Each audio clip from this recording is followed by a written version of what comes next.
Je m'appelle Agathe Rabachou. Je suis Timothée Grégoire. Moi, c'est Thibaut Madelage. Et enfin, je m'appelle Kylian Leroux.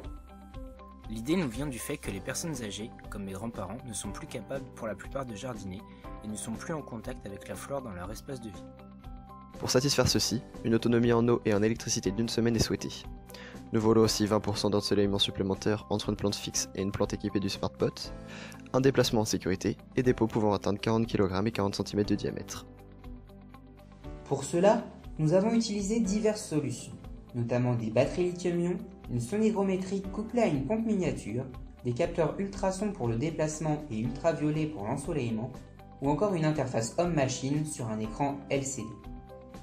Des écarts ont cependant été constatés quant à l'autonomie de la batterie et l'indice UV capté, car ce dernier était diminué par les fenêtres.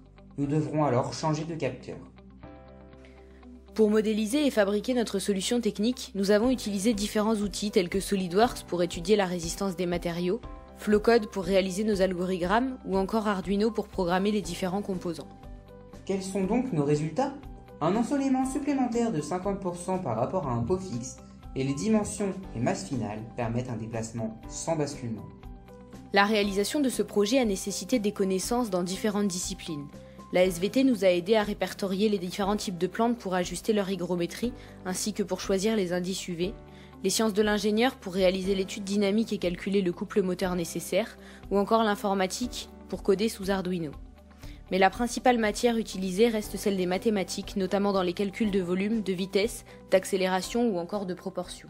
Pour le futur, nous pensons que le SmartPot pourrait être un facteur de lien social très important.